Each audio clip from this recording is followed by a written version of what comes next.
तो एक औरत का दर्द एक औरत ही समझ सकती है कि मेरे साथ क्या अंजाम कांग्रेस पार्टी ने किया। बहुत मुझे तकलीफ हुई थी, मैं पार्टी छोड़ना नहीं चाहती थी। 2007 से अभी तक का हमारे वार्ड में कोई नगर सेवक है ही नहीं। ये पट्टे में जो भी कोई काम के लिए जाता था या कोई भी बोलता था ये तकलीफ है, तो ये कहा जाता था कि वो मेरा वार्ड नहीं है। लेकिन जब से 50% आरक्षण हुआ है, लेकिन महिला तो चुन के जाती है, लेकिन महिला नजर नहीं आती। आप भी चाहते हैं ग्लोइंग स्किन और हेल्दी है, तो ये मौका बिल्कुल मिस मत कीजिए। एब्सोल्यूट कॉस्मेटिक क्लिनिक भिवंडी लेकर आया है एडवांस ट्रीटमेंट, वो भी डिस्काउंटेड रेट्स पर। चाहे हो skin treatment, hair transplant, laser treatment, skin whitening या एंटी एजिंग सॉल्यूशंस, सब कुछ मिलेगा एक्सपर्ट डॉक्टर्स के साथ। हर रोज दोपहर 12 बजे से शाम 7 बजे तक, only at Konark arcade, old जकात नाका, भिवंडी। इलेक्शन की गर्मी धीरे धीरे बढ़ती जा रही है और अब फॉर्म भरने के बाद लोग अपने पैनल को लोगों को बताने के लिए जद्दोजहद में लगे हुए। सभी का लक्ष्य ये है कि किसी तरह से अपने वार्ड में सुधार किया जा सके। आज वार्ड नंबर 5 में एमआईएम पार्टी ने अपना पैनल यहाँ पे जाहिर किया और बहुत सारे मुद्दों पर यहाँ के जो तकलीफें हैं, इन सारी तकलीफों पर भी बात हुई। आइए सुनते हैं क्या कहा उन्होंने। जनता आपको वोट क्यों दी? सबसे पहले मैं आए हुए पत्रकारों का शुक्रिया अदा करता हूं और मेरे वार्ड के तमामी लोगों को आपके माध्यम से अस्सलाम वालेकुम व रहमतुल्लाहि व बरकातहू। संदीप भाई, आपने सवाल किया, क्या सवाल था आपका? जनता आपको जनता मेरे पीछे बहुत उम्मीद लगाई है कि कई सालों से हमारे वार्ड में ना नगर सेवक नहीं है। 2007 से अभी तक का हमारे वार्ड में कोई नगर सेवक है ही नहीं। आज हमारे वार्ड में जो खास हमारा कसाईवाड़ा वार्ड है, वहाँ पे नगर सेवक नहीं होने की वजह से सारी तकलीफें वहाँ साफ जाहिर है और लोग उसको देखते हैं। उसको देखते हुए हमने 2012 और 17 में इलेक्शन लड़ा, सेकंड पोजीशन पे आए। इसी वजह से मेरा भाई मेरे साथ था, मेरा भाई लड़ता था। उसको देखते हुए मेरे भाई ने मेरे को आगे किया और मेरे भाई का सपना पूरा करने में मतदाताओं से वो बोलूँगा कि जो तुम्हारे वार्ड की जो तुम्हारी उम्मीदें थी, उसके ऊपर इंशाल्लाह मैं पूरी खरा उतरूंगा और तुम्हारे काम को अंजाम दूंगा। और जो भी वार्ड में काम नहीं हुए आज तक, रोड को लेके, गटर को लेके, जो गंदगी आज खास मेरे एरिया में है, इंशाल्लाह वो सब तकलीफों मैं दूर करूंगा और आप लोगों से उम्मीद करूंगा एमआईएम का आप सपोर्ट करो। हम हमारे पैनल को लीड से इंशाल्लाह कामयाबी दिलाने की कोशिश करो और दुआ में याद रखो। 2 बार से आप ट्राई कर रहे हैं, लेकिन उसमें आपने कहा कि मौका नहीं मिला। हाँ, तो अगर मौका नहीं भी मिला तो जो कैंडिडेट पहले थे, क्या उनके साथ मिलकर आपने कोशिश की कि अपने वार्ड को बेहतर बनाया जाए? मसला ऐसा था कि उबैद भाई कैंडिडेट कोई है ही नहीं 20 साल से। 2007 के बाद से जो हमारे वार्ड, जो हमारा पास पर्सनल कुरैश नगर वार्ड जो है, वहाँ पे कोई कैंडिडेट था ही नहीं।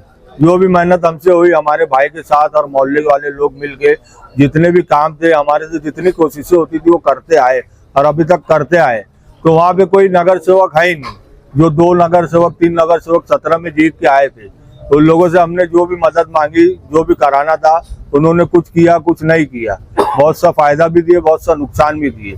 तो इन सब चीज़ों को देखते हुए हमने ये कोशिश की, हमने ये मन बनाया कि जब तक अपने वार्ड में हम खुद ही नहीं कुछ कर सकते हैं, तो बाहर का आदमी नहीं करेगा। तो हमारे वार्ड की जनता ने हमको सपोर्ट दिया, सहयोग दिया, तो हम कैंपेनिंग के लिए आगे बढ़े हैं, इलेक्शन कॉन्टेस्ट कर रहे हैं। इंशाल्लाह अगर हम इलेक्शन जीतते हैं तो हमारे लोगों की उम्मीद को नाउम्मीद ना होने दिया जाएगा। महिलाओं के लिए किस तरह की स्कीमें आपके मन में है और चुनाव को लेकर क्या कहना चाहेंगे मतदाताओं के लिए? क्या विकास के कामों का एजेंडा लेंगे? अस्सलाम वालेकुम। सबसे पहले मैं आप लोगों का शुक्रिया अदा करूंगी कि आप लोग हम लोग का इंटरव्यू के लिए हम लोगों ने बुलाया और आप लोग यहाँ पर इतने कम समय में आए। और यहाँ के मेरे वार्ड की पूरी जनता का भी मैं शुक्रिया अदा करूँगी, जो बहुत देर से बेचारे आके यहाँ पे हमारे लिए खड़े हैं। और उसके बाद आपने जो कहा महिलाओं के लिए, मैं मेरी सोच यही है शुरू से कि महिला जो होती है, एक महिला को ही सपोर्ट कर सकती है। लेकिन आज जब से मैं अपना होश संभाली हूँ, जब तक तो लेडीज और जेंट्स जीत के आते ही थे, लेकिन जब से 50% आरक्षण हुआ है, लेकिन महिला तो चुन के जाती है, लेकिन महिला नजर नहीं आती। तो मैं यहाँ अपने वार्ड नंबर 5 की पूरी जनता से ये अपील करूंगी कि जो इससे पहले नगर सेवक चुन के गए थे, 2 लेडीज थी, लेकिन आज तक किसी ने, मेरे ख्याल से किसी को नाम भी नहीं मालूम होगा, ना कोई देखा होगा। इस तरीके से हमारे वार्ड के लोगों ने अंधा विश्वास करके उनको चुनकर भेजा, इसलिए ये महासभा में जाके हमारे लोगों का काम करेंगे और हमारे जो भी तकलीफ है वो उसको आवाज उठाएंगे। लेकिन ऐसा ना होते हुए हमारा पूरा वार्ड नंबर 5 में सब अपना अपना एरिया बांट लिए, और उसके बाद जो हमारा एरिया है, कसाईबाड़ा, बागे फिरदौस, ये सब जो एरिया पट्टा पड़ता है, ये पट्टे में जो भी कोई काम के लिए जाता था या कोई भी बोलता था ये तकलीफ है, तो ये कहा जाता था कि वो मेरा वार्ड नहीं है। इसलिए हमारे लोग यहाँ पे सभी लोग एक ही वार्ड नंबर 5 के ही होंगे शायद। ये सभी लोग इतना परेशान थे कि क्या करें। हमसे जितना हो सका हमने किया, जितना हुआ हम दूसरों के आगे गए, हाथ जोड़ के उनसे निधि मांगी, उनसे लाए, जो भी मुझसे हो सका मैंने किया। और मैं यही चाहूंगी मेरे वार्ड नंबर 5 की जनता से, महिलाओं से, कि खुदा के वास्ते जो भी महिला आपके सामने, 2 महिला है 2 जेंट्स है, जो भी आपके सामने वोट मांगे आते हैं, सबसे पहले आप पूछो कि आप हमारे लिए क्या किए थे और क्या करेंगे, उससे सवाल करो। और दूसरा मैं ये कहूंगी कि वार्ड में महिला 50% आरक्षण क्यों है? 50% आरक्षण इसलिए किया गया है, बहुत हमारी माँ बहनें पर्दा नशी हैं, जो मर्दों के सामने नहीं जाती हैं। वो अपने सुख दुख को, अपनी हर बात को कैसे, कोई अपनी जो तकलीफ हुई है, जो तकलीफ है उनके घर में कोई मर्द घर में काम पे गया है, घर में कोई नहीं है, कुछ मामला हो गया है, वो किसी मर्द के पास कैसे जाके बात करेगी? एक अगर हम जैसे लोगों को चुन के भेजेंगे तो एक औरत का दर्द एक औरत ही समझ सकती है। इसलिए मैं चाहूंगी एक ऐसी महिला चुन के दे,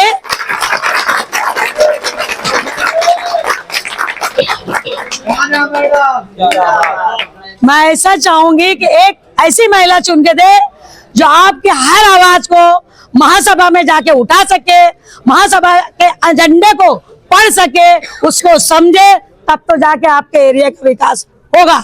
हम विकास के मुद्दे को लेके आज हम ये चारों कोई नगर सेवक नहीं थे, लेकिन सब अपने अपने तरीके से अपने अपने एरिया में काम किए हैं। हम लोगों को काम करने की ना क्षमता है, हम नगर सेवक रहे नहीं रहे, हमने अपना काम बराबर करते थे। मैं मेरी वार्ड के 5 नंबर वार्ड के तमाम मेरे माँ बहनें, मैं इसी वार्ड की बेटी भी हूँ, इसी वार्ड की बहन भी हूँ, इसी वार्ड की बहू भी हूँ। मैं आप लोगों से सभी से अपील करूंगी कि आप सभी लोग जानते हैं मेरे पर कितना बड़ा दुख हुआ है कि मेरे साथ क्या अंजाम कांग्रेस पार्टी ने किया। बहुत मुझे तकलीफ हुई थी, मैं पार्टी छोड़ना नहीं चाहती थी, लेकिन मेरे वार्ड के लोगों ने कहा नहीं मैडम आपने इतनी मेहनत की, आपको लड़ना होगा, तो क्यों ना मैं सोचे एक सिंबल, हम एक ऐसे लीडर को चुने जो हर जात धर्म को लेके चलता है। इसलिए मैंने इमाम पार्टी को चुना और मैं असदुद्दीन अवैसी साहब का, इम्तियाज जलील साहब का और यहाँ के जो अफसर साहब हैं और इमरान शेख साहब का मैं शुक्रिया अदा करती हूँ कि उन लोगों ने हम लोगों को टिकट दिया, आज आपके सामने बैठ के बात करने का मौका दिया। और मैं सबसे हाथ जोड़ के यही कहूंगी कि अब की बार ये पैनल को पूरी तरीके से, पूरी ताकत से, पूरे पैनल चलाकर पतंग के निशानी को वोट देकर ज्यादा से ज्यादा से वोट देकर कामयाब बनाए। और आज की जो प्रेस कॉन्फ्रेंस है, पत्रकार परिषद, ये लेने का विषय जो है, ये अपने भिवंडी में, अपने वार्ड में सभी लोगों को पता है। भिवंडी निजामपुर शहर महानगर पालिका सार्वत्रिक निवडणूक इलेक्शन जो है अपना, वो डिक्लेयर हो चुका हुआ है। और इस चुनाव को लेके पूरे भिवंडी शहर में हर कोई पॉलिटिकल पार्टी अपने अपने कैंडिडेट को कंटेस्ट करने के लिए उन्होंने चॉइस किया है। उसी को लेके वार्ड नंबर 5 जो हमारा है, जो वार्ड से जो लोगों ने कंटेस्ट किया हुआ है वो हमारे साथ में आज बैठे हुए हैं। हमारे समीर भाई जो है वो 2017 के चुनाव में मेरे साथ पैनल में थे और बहुत बड़ी तादाद में उन्होंने चुनाव लड़ा और बहुत अच्छी तरीके से उन्होंने लोगों का दिल जीता। इतने वोटों से उन्होंने अच्छे से वो चुनाव लड़ा, ये आपको सबको पता है। दूसरी बात, मेरे साथ में कांग्रेस पार्टी की माजी इसलिए बोलूँगा क्योंकि सम्माननीय रेहाना मैडम जो है, अंसारी मैडम, उन्होंने कल ही 2 दिन पहले ही कांग्रेस पार्टी का रेजिग्नेशन दिया है, राजीनामा दिया है। तीसरे हमारे अदनान भाई जो है, ये एक वेल एजुकेटेड और विजनरी यूथ मुझे दिखाई दे रहे हैं। उनकी अम्मी हबीबा बाकर विंचू इस चुनाव में कंटेस्ट करे हमारे साथ। इस तरह से इस चुनाव में चौथे कैंडिडेट है रिजवान कुरैशी भाई, ये समीर भाई के छोटे भाई है और इस बार समीर भाई चुनाव नहीं लड़ रहे, वो उनके छोटे भाई को, रिजवान भाई को इलेक्शन लड़ा रहे हैं। बैरिस्टर असदुद्दीन ओवैसी साहब और महाराष्ट्र प्रदेश के अध्यक्ष माजी खासदार इम्तियाज जलील साहब और भिवंडी शहर के अफसर गुरु साहब, हमारे पार्टी के प्रभारी इमरान भाई शेख और पार्टी से जुड़े हुए सभी लोग, इन्होंने हम चारों पे विश्वास भरोसा जता के हमें जो टिकट दी है, हमें जो मौका दिया है, इसलिए हम एमआईएम पार्टी का और पार्टी के सदर से लेके नेताओं से लेके पूरे कार्यकर्ताओं का भी हम तहे दिल से शुक्रिया अदा करते हैं। उन्होंने हमें उस लायक समझा, हमें मौका दिया, इसलिए हम चारों का 5 नंबर वार्ड से एमआईएम पक्ष की तरफ से हम ये चुनाव लड़ने जा रहे हैं और इस चुनाव को लेके हमारी जो निशानी है वो पतंग रहेगी। चुनावी एजेंडा क्या है आपका? देखा जाए वार्ड नंबर 5 में विकास के बहुत से ऐसे कार्य हैं, तो आपने क्या मन बनाया है, कहाँ से शुरुआत करेंगे? अगर आप देखिए, ऐसा है कि हम सिर्फ और सिर्फ विकास को मुद्दे को लेके हम चुनाव लड़ रहे हैं। आज हम जितने भी यहाँ पे कैंडिडेट है, इसमें हम जो 3 कैंडिडेट है, हम तीनों कैंडिडेट रिजवान भाई, समीर भाई, रेहाना मैडम, हम ये वार्ड से ऑलरेडी इलेक्शन कंटेस्ट कर चुके हुए हैं और हमने तीनों बार हार पाने के बावजूद भी हमने हमारी कभी सोशल एक्टिविटीज बंद की नहीं। इसका मतलब ये होता है कि हमें हार जीत का फैसला ये सभी मतदारों के ऊपर है, लेकिन जीतने के बाद जो मकसद होता है नगर सेवक का, वो ये होता है कि जो मसले मसाइल है उसको सॉल्व करना, जो पेंडिंग मसले हैं उसको न्याय देना। तो मुझे लगता है कि 8 सालों में लोगों ने जो मौका दिया इन लोगों को, उसमें जिस तरह से विकास होना चाहिए था उस तरह से विकास 8 सालों का उनको मौका मिलने के बाद भी, 8 साल बहुत बड़े होते हैं, 5 साल तो एक टर्म होता है। मैं तो समझता हूँ कि 2 टर्म मिला इनको जो नगर से हुए। नहीं, लेकिन 5 साल के बाद जो है बॉडी 3 साल तो पालिका की सदस्य। बहुत अच्छा सवाल किया आपने। अगर मैं बहुत गहराई से बोलूं तो नगर सेवक एक ऐसा एक सोशल वर्कर होता है, उसको एक पावर रहती है। तो इसका मतलब यही हुआ ना कि नगर सेवक होने के बाद 5 साल में कुछ किए नहीं तो 3 साल में कैसे काम करेंगे।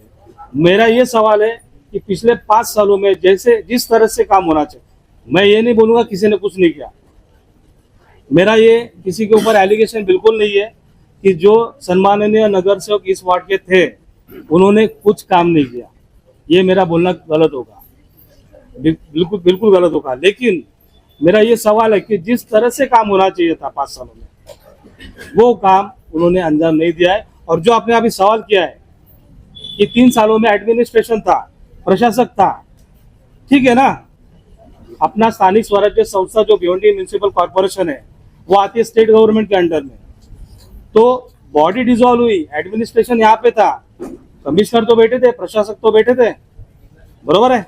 लेकिन स्टेट गवर्नमेंट तो थी ना। अगर जो कॉरपोरेटर्स ये कहते हैं कि महानगर पालिका में फंड्स नहीं है, तो उनका काम क्या है? स्टेट गवर्नमेंट के पास जाके अप्रोच होके वहां से अप्रूवल लेना, वहां पे जाना। अगर वहां तक जाके ये लोग अगर अप्रूवल नहीं ले सकते हैं फंड्स के लिए, मांग देखिए, अगर कोई काम के लिए अगर मांग ही नहीं होगी तो फंड आएगा कहाँ से? अगर ये लोग यही तक अगर सीमित रहेंगे तो मुझे लगता है कल मैं भी क्यों ना हूँ, अगर मैं नगर सेवक होता और मैं भी अगर ऐसे एडमिनिस्ट्रेशन है, प्रशासक है, बॉडी डिसॉल्व हुई है, ये कहकर मैं अगर शांत बैठता तो जाहिर सी बात है मैं भी गलत होता। तो फंड्स लाने की जो ताकत रखता है, निधि लाने की जो ताकत रखता है, वही काम कर सकता है। और वो ताकत नहीं कहूँगा, वो स्किल, वो अप्रोच, उतना इन्फ्लुएंस मेरे पास है। और ये मैं बहुत जिम्मेदारी के साथ कहता हूँ कि वो मैं लाने की हिम्मत और मेरा इन्फ्लुएंस रखता हूँ, लेकिन उसके लिए मुझे मौका तो मिलना चाहिए।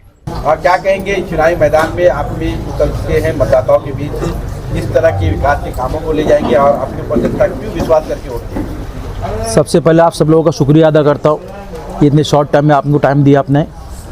और सबसे पहले आपको ये बोलना चाहता हूँ कि मैं यहाँ का स्थानिक हूँ, मेरे दादा परदादा यहीं के हैं और जो हिसाब से डेवलपमेंट इतने सालों से नहीं हो रहा है वो मैं करने की कोशिश करूँगा। मैं बिलीव करता हूँ बोलने से ज़्यादा करने में, तो इसके लिए आप लोगों के सामने कोई प्रॉमिस नहीं करूँगा, वो वादा नहीं दूंगा। खाली आपसे तो ये चाहता हूँ कि आप मुझे ज़्यादा वोट दें और आगे कामयाब करें। और इंशाल्लाह जो 8 सालों में काम नहीं हुआ है तो आप करके दिखाएंगे इंशाल्लाह।